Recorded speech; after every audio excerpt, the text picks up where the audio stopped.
Call to order the January 18, 2018 meeting of the Sacramento Area Flood Control Agency. Would the clerk please call the roll to establish a quorum? Matt Conant. Nick Avdis. Here. Tom Barandas. Here. Brian Holloway. Cyril Shaw. Here. Angelique Ashby. Jeff Harris. Here. Rick Jennings. Sue Frost. Did you call me? Yes, I'm here. Don Natoli. I'm gonna do better now, I promise. Howard Schmidt. Here. Patrick Kennedy. Here. Phil Cerna. Here. We do have a quorum. Thank you. Would you please join me with the Pledge of Allegiance? Pledge allegiance to the flag of the United States of America and to the republic for which it stands, one nation, under God, indivisible, with liberty and justice for all.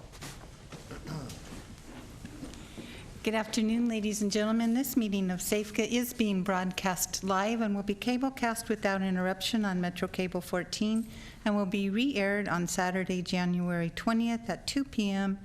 and Sunday, January 21st at 9 a.m. It's also webcast at www.sacmetrocable.tv, and streaming video of the board meeting is available on SAFCA's website within 48 hours after the meeting. Members of the audience wishing to address the board should fill out a blue speaker form located here on the lectern and bring it to me. When addressing the board, please identify yourself for the record and please limit your comments to 3 minutes. Thank you. Thank you very much. And next on the agenda is public comments. I have no cards. Clerk I have do cards? Okay. Is there anyone in the public that would like to speak to an item on the agenda or otherwise? Okay. Item 1. And our first item is election of officers for the SAFCA Board of Directors for 2018. I'd like to continue this item for, oh, no, I'm sorry.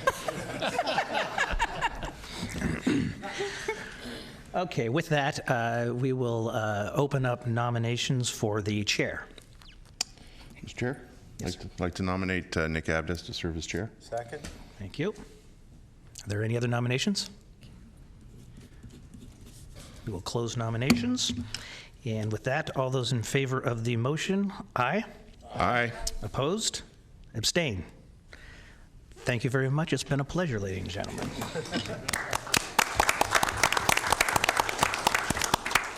Just want to also thank you, Mr. Chair, for your outstanding leadership over the course of 2017, and certainly appreciate the extra time, having been chair, that goes into the post. And you should leave knowing that I think that sentiment is shared by all of us. Thank you. Appreciate Thanks. that. Oh, thank you. I actually want to echo those sentiments, Patrick. Over the last year, I've definitely gotten the opportunity to know you quite well through our service together on leadership of this board, and I've learned a lot under your wing, and I very much appreciate the time and patience you kind of showed me along. It's been a great journey, and I can't believe a year's gone by this quickly, and I'm very humbled and thankful for my colleagues' confidence, and I look forward to obviously a fruitful year for us. So with that, I'd like to entertain nominations for vice chair. I have Mr. Cerna. I'd like to nominate Jeff Harris for vice chair. Second. I have a motion and a second. Any more nominations? So at this point, I'd like to call for a vote for all in favor of Jeff Harris as vice chair. Signify by saying aye. Aye. Aye. Any opposed? Mr. Harris, I look forward to serving with you this year. I think we'll have a lot of fun. We are definitely going to have a lot of fun. So with that, on to the next item. Madam Clerk. Our next item is the Executive Director's Report for January 18th, 2018. Good afternoon, Chair Avdis, members of the board. I do want to take one moment to thank Supervisor Kennedy for all your efforts. It was a pleasure working with you this year and year before as vice chair, and you took a lot of extra effort and did a lot of work on our behalf, so thank you very, very much. Thank you. Appreciate that. Just a few things. I even hate to start with this because of what's going on in D.C. right now, but on the federal appropriations, as you know, the federal fiscal year 2018 started October 1st, and we've almost through our third continuing resolution. Congress is trying right now. There's a proposal in the House to do another one through February 16th. I'll be honest with you, I've been kind of watching what's happening all day, and I don't know if they're going to make it or not.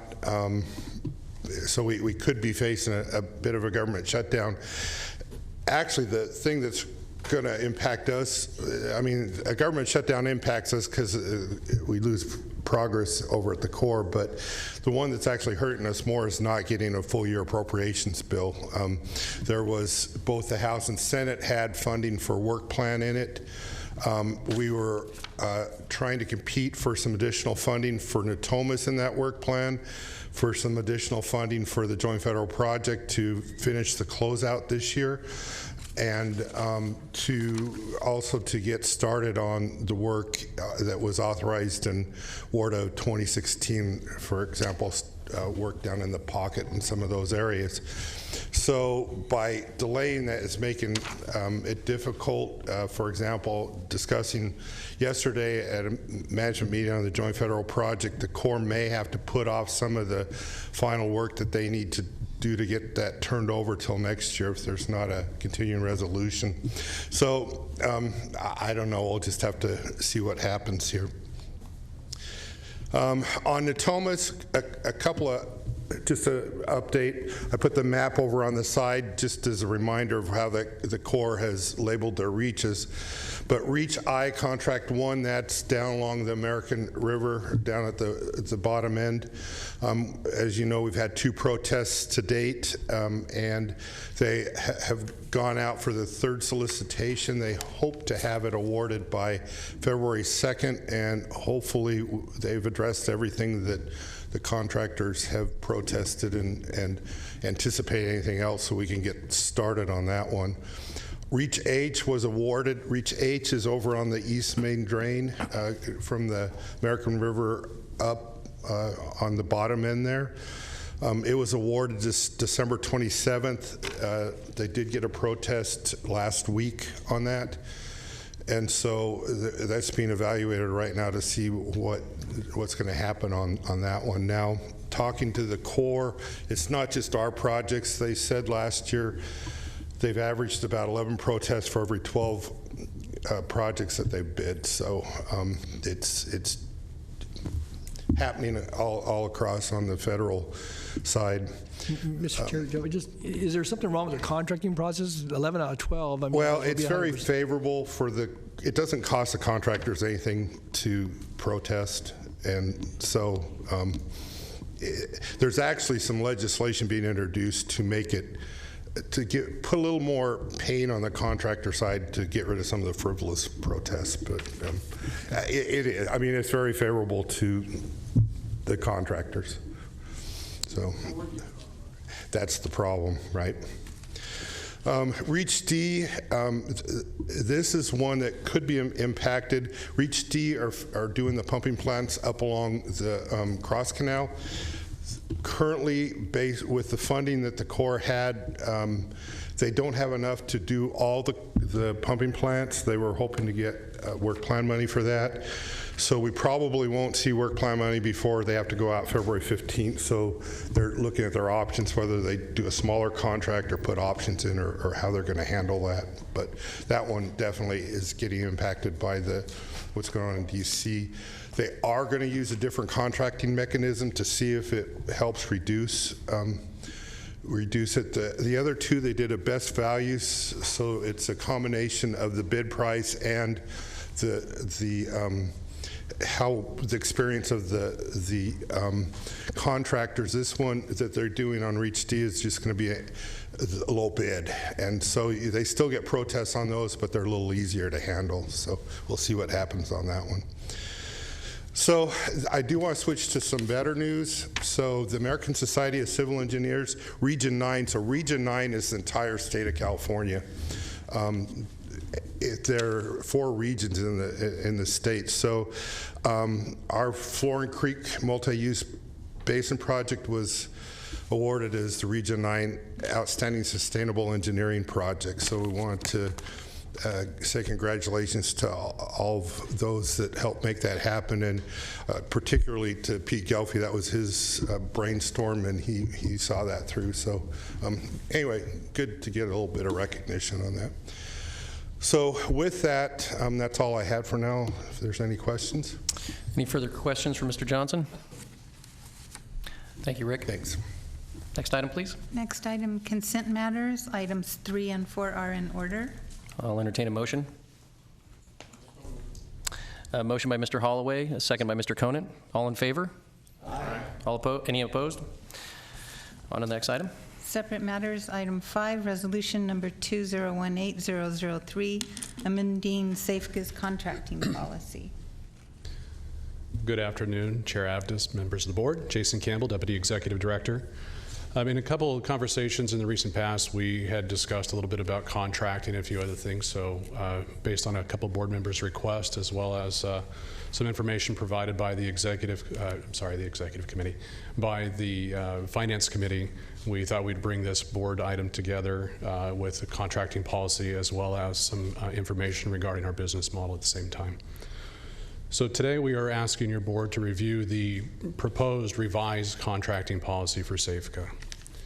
And the purpose of this policy update is to validate the original contracting approach, to update the policy to support our current operations and future planned operations, as well as to provide some guidance and controls for our staff as we proceed to move forward with our mission and goals. So a little bit of background about Safeca. In 1989, Safeca was formed through JPA. In 1990, it was actually taken into a JEPA and codified at the state level. The Safeca funding sources, as you are very well aware, are based on assessments from the local community. Those assessments are broken into 3 different assessment districts. The Operations and Maintenance Assessment District acts as Safeca's general fund. So I want you to potentially keep that in mind as we move through this, because this is the bread and butter for us to operate and to perform the work that we do in support of the other assessment districts. The other assessment districts, the Natomas Basin Local Assessment District, as well as the Consolidated Capital Assessment District number 2, are really geared around the delivery of flood control, public works, capital improvement projects. And the development impact fee is also of the same nature, just a different sourcing of the funding. Safeca, as you are very much aware, is in partnership with the federal government and our friends over at the state in performance of the improvements to the flood control system here in Sacramento.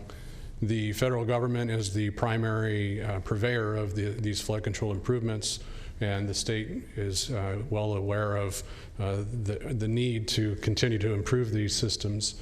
And through those systems, we provide a little bit of additional service to help facilitate, but also to share in costs for performing the necessary improvements to get us to the flood protection that we desire. So the contracting policy provides us a little bit of information starting back in 1996. The original contracting policy was established through some board actions and then subsequently modified through multiple board actions since 1996. For the most part, the contracting policy assumptions back then will have carried through to today, and that is the reason why our contracting policy really doesn't show a major change in what we're asking your board to do. It's actually a consolidation of the actions that you've taken for the past 22 years. So in addition to that, we have to identify what are the reasons for us to do contracting. So this gets into the reasoning behind us having a contracting policy and how we perform our work. So of course, Safeca, as you understand, has a variable project workload. We have a lot of starts and stops associated with federal funding, state funding, contracting pitfalls, whether it's protests or what it may be. But Safeca is made up of a small staff that provides that core function of flood control improvements. Along with that, we have a long-term cost effectiveness goal that was established in the original policy and the work up to adopting that policy. That was based, with that policy, there were some original precepts that went into the 1996 contracting policy. That was that SAFCA will manage a large number of contracts.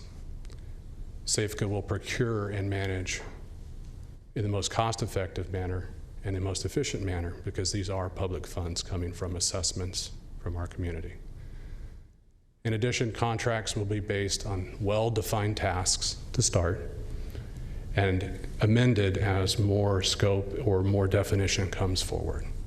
So this was the case in 1996 when the original policy was adopted.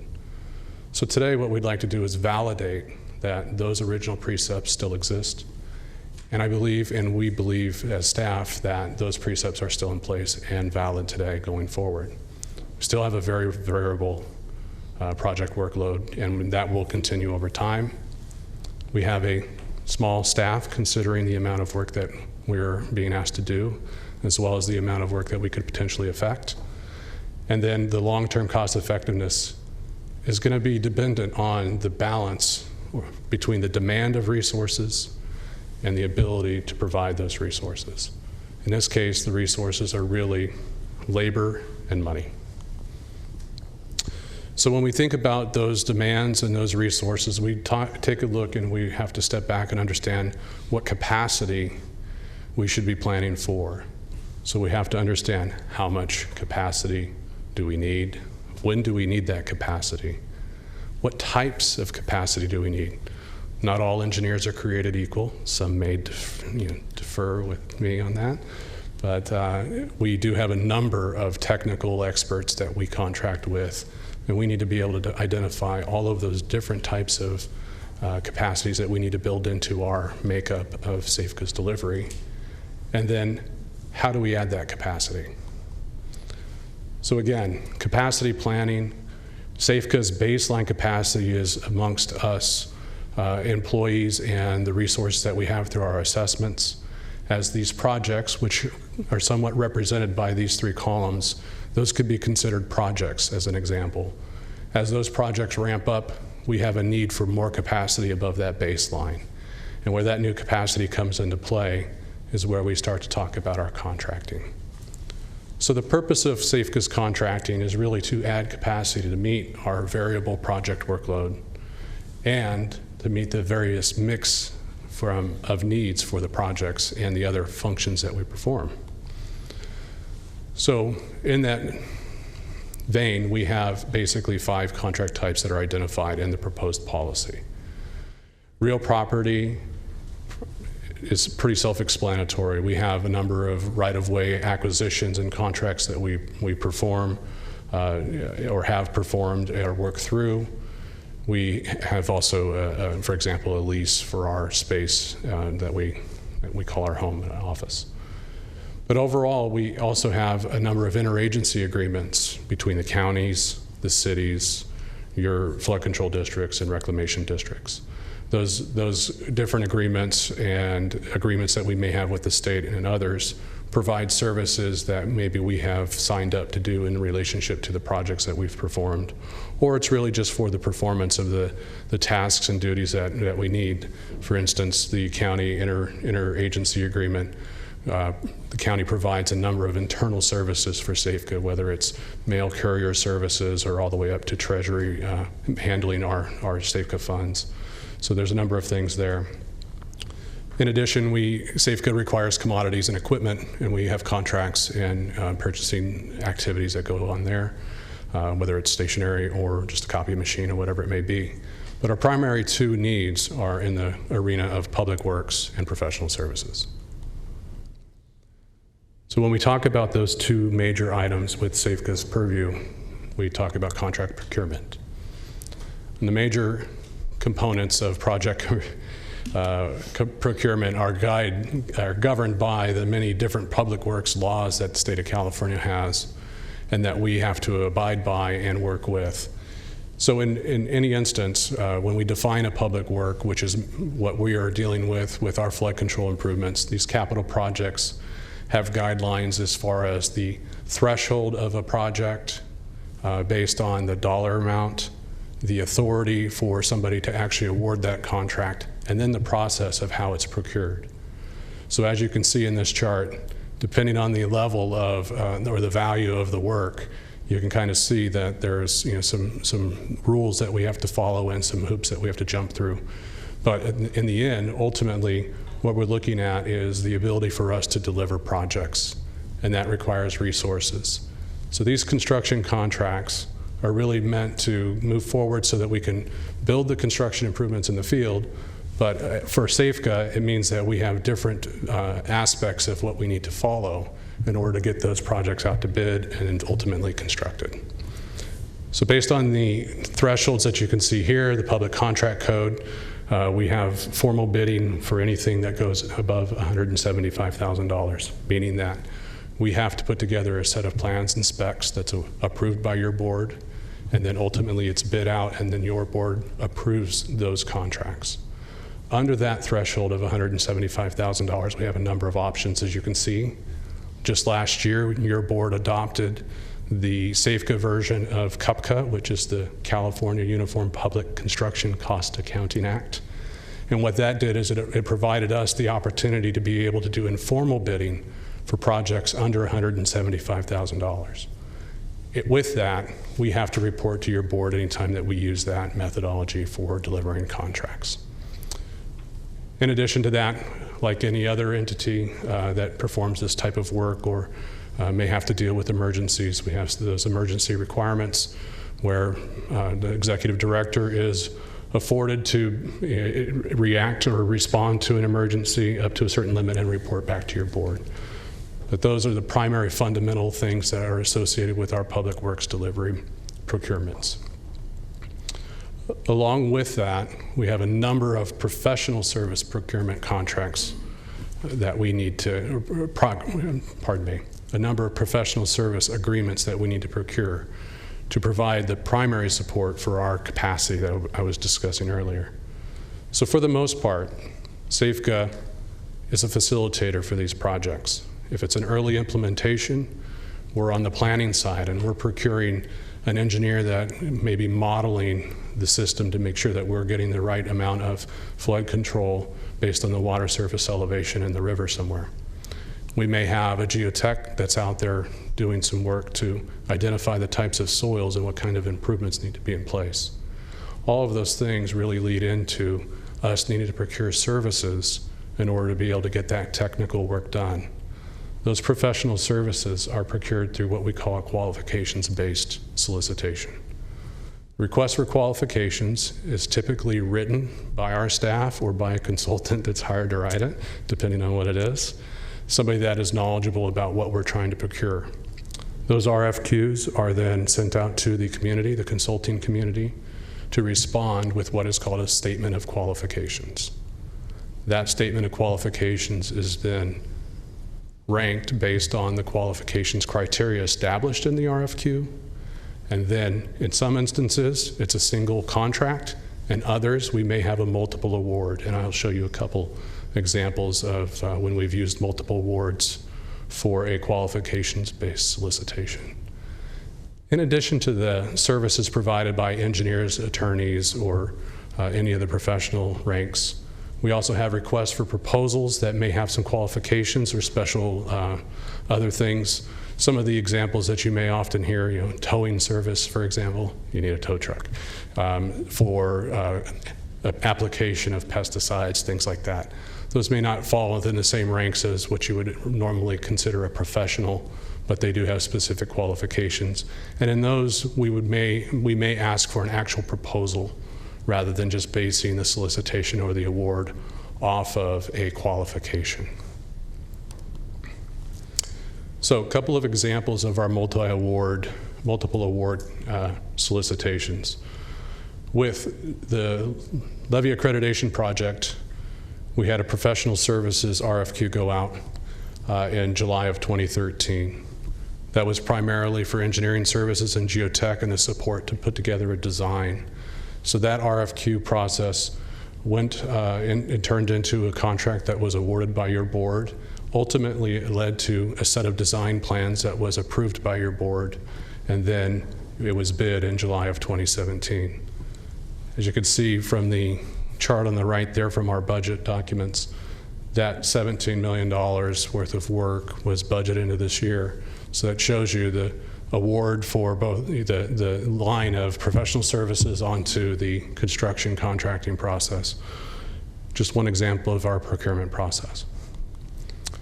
In this example here, we have actually two multiple award RFQs that were issued. These RFQs covered not just Natomas, even though I am showing Natomas here. It does cover the levee accreditation project, whether it's on the Sacramento River in the pocket area or in the north area that was just shown. The environmental consulting RFQ was issued in February of 2016. We received a number of statements of qualification from firms. We ranked those based on what the different needs that we would anticipate over the course of these projects that we're talking about. And we identified that there were a plethora of different activities that were going to be taking place, whether it's cultural or biological or any type of mitigation components, that we needed those environmental firms to analyze and produce some sort of working document or entitlement document. So through that process, we did identify a number of firms, and we brought those to your board, and those contracts were awarded and are being used today to deliver those entitlement documents for the levee accreditation project and for the federal program and Natomas as well for some of the LERDS work that we're doing. The right-of-way consulting component of the efforts was also solicited through a multiple award solicitation. That RFQ did cover both major projects, the Natomas and the LAP programs, and that one was issued in March of 2016. Again, we have a number of different consultants that were awarded with different disciplines, whether it be for appraisals or for outreach or for actual managing the transactions. Those contracts were not specifically defined, but we're really covering the overall approach. So again, these multiple award contracts over time will be modified as we move forward, and we have a much more defined scope to produce what the end result is going to be, our flood control projects. So vendor selection is something that I've kind of alluded, or not alluded to, but just kind of described for you. As we take a look at vendor selection, it truly is based on the contract type. Obviously, public works and professional services are very different in the way that we procure those services. But as we move forward, we will continue to manage a large number of contracts. We will procure and manage contracts in the most cost-effective manner and as we can. And we want to make sure that we're continuing to use an efficient approach to spend those public funds. But along with that, the contracts will continue to be as defined as we possibly can when it is time to make those awards. In some instances, we have other reasons for making an award very quickly. In some instances, the dollar amount will also dictate how we do that award, and the sole source justification is kind of an area where we talk about, okay, we have something that may be urgent, well under the threshold, and it may not make sense to go through the entire process of putting together a request for qualifications for somebody to go and drill a couple holes to identify what's going on a piece of property where we may want to use it for borrow or a few other things. That solicitation could cost us $10,000 to produce. The work itself might be $20,000. It seems like that may be something that we would consider as, hey, we have a project. If it's not already covered under a multiple award, is it something that we would justify as a sole source? Those do exist, and if they are over any thresholds that your board has not delegated to SAFCA staff, you would see those agreements coming forward. In addition, we do have annual agreements. We have efforts that may be administrative or other functions that we really can't define. It's kind of on an as-needed basis. Those annual agreements are put into place so that we have that coverage and we can draw upon them when the time arises. And then, of course, we do have contract amendments. In all instances, the scope is not fully known. So as we go through these contracts, whether it's a sole source or whether it's gone through a complete solicitation, there are times when we get thrown a curveball and we have to make some modifications. Or there are times when we have gone through the solicitation knowing that the overall project has not been fully defined, and we will have to amend the contract as it goes forward. And some of those contracts do last for many years. As you can understand, the federal programs that we work on don't get done in the 18 months that we might see a building go up. In some instances, it might even take 18 years to get those improvements done. So as we're working through, it'd be hard to really switch horses as we're riding through this program. And in some instances, if it's a technical approach that has been worked on for several years, and now we're amending an agreement, that is the selection of a new contractor may be detrimental to the overall effort. So one of the questions we have in front of you today really is, are we valid in the approach that we've taken since 1996, and is it valid for us to continue in this approach? And we as staff believe that that is the case. We do know we have a variable workload going forward. We know that we have a small staff that is key personnel that can get things done, and that the long-term effectiveness is going to continue to need that balance. And so that's where the contracting comes into play. So what we're asking is that you approve the policy update, and by doing so, we believe that it validates the contracting approach. We believe it supports our operational delivery method and model, and it provides contracting guidance for us and controls for us to function under. Are there any questions? Thank you, Mr. Campbell. Yes, Mr. Kennedy? Oh. Thank you, Mr. Campbell. So some of this came up because Director Peters and what did Director Peters say exactly? Oh, no, sorry. But Director Peters and I had a question about this board seems to, and this isn't pejorative in any means, it's just a fact, extend contracts more than a lot of boards that we sit on. And so that's where one of our questions lied. So what is the process of determining whether or not a contract is extended or we go out for another contract? I mean, I guess in the umbrella that we want to ensure that we're not doing it out of mere convenience, but more necessity. That I could see how that would not be fully apparent at the time. And in some instances, for example, with Natomas and the early implementation program, we have some fairly large contracts that have been modified over time with key personnel providers, whether it's, we have a number of soils engineers and others that have been performing for nearly 20 years, I would imagine. Maybe not under the same contract, but their procurement of some contracts are different. In that instance, one that I'm thinking of right off the top of my head here is that we've had procurements for the early implementation program that were done in the early 2006 range. And some of those programs are still going, and that's because we haven't finalized and closed out the project.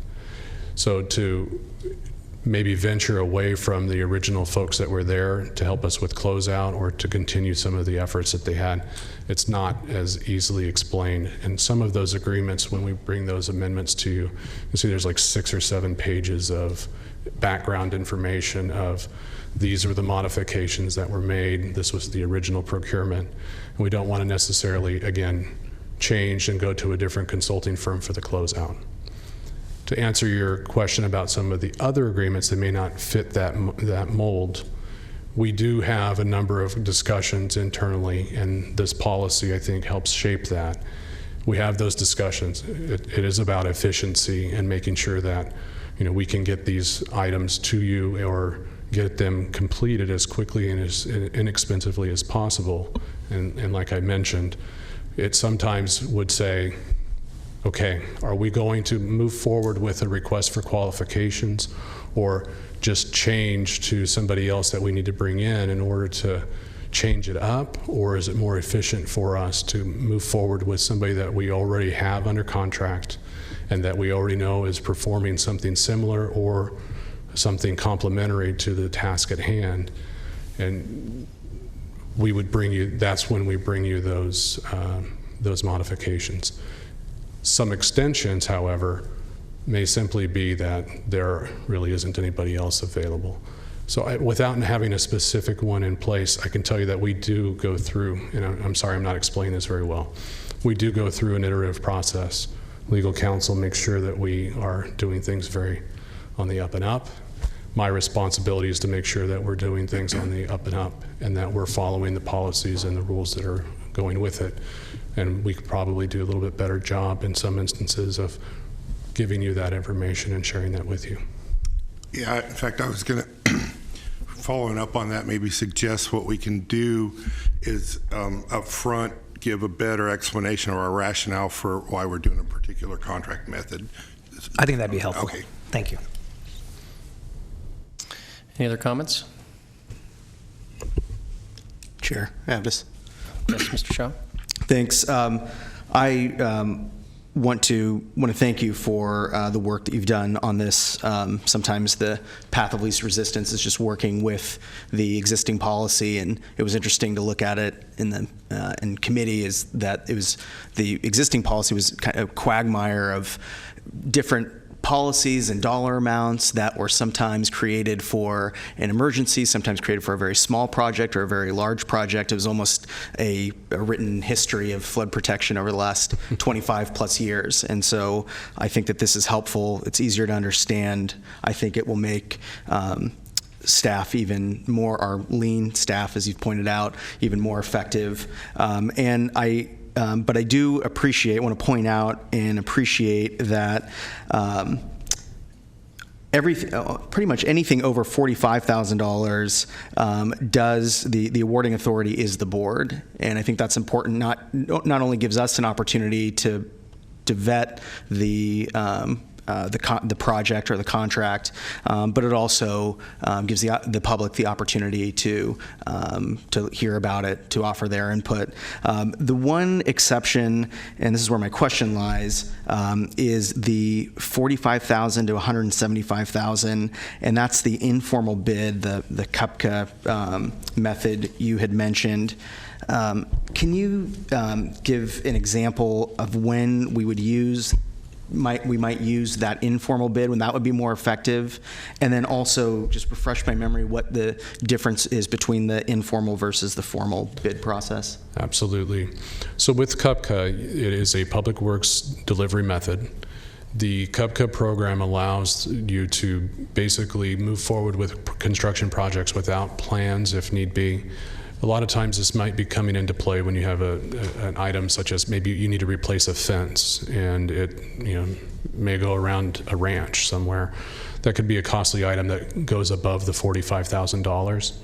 But through CUPCA, what would be able to happen is we would be able to do a abbreviated set of plans or some basic scope and be able to put that informal set together and then go out and procure that rather than going through the full-fledged formal process where we have to get the plans designed, bring them to you for approval, go out and bid, come back for another approval. So it kind of eliminates a couple steps for us to be able to deliver something fairly simple. And that threshold is up to $175,000. Thank you. And one other thing I wanted to point out is that as a board member who sometimes has questioned and maybe even been a bit critical of the number of change orders that happen to an original contract and just the way it has to do with the way that our funding works, but at times it seems a bit excessive. I also I appreciate that we have a cap now in place for the amount of change orders that can be done without each small one being brought before the board, but when that cap is reached, that it will come back to the board. And I think that that's effective so that we don't have, we're not taking items that are the smallest change orders where there's no significant material change, but once again is bringing anything of significance to the light of day and to the board and to the public for vetting. So thank you. Thank you, Mr. Shaw. Anyone else? I do want to add as well that this board when compared to others, does approve. I mean, we're talking a lot of money passes through this board. And without a lot of discussion, there's obviously reason for that, and there's a strong track record of getting projects done efficiently. I mean, we are stewards of the public trust, and obviously we owe a duty to the public. And I think, to Mr. Johnson's point, including something in the staff report, to take that opportunity to remind everybody why we're doing it, or why staff is recommending that we're doing it the way we do it, is in terms of transparency and openness, and just, I think that is wise. So, I have a motion and a second. Mr. Harris and Mr. Kennedy, all in favor? Aye. Any opposed? All right. With that, yes? Our remaining items are receive and file. All right. Thank you very much, all. Look forward to a wonderful year together, and I want to dedicate this meeting to my folks. I love you, Mom and Dad. Thank you.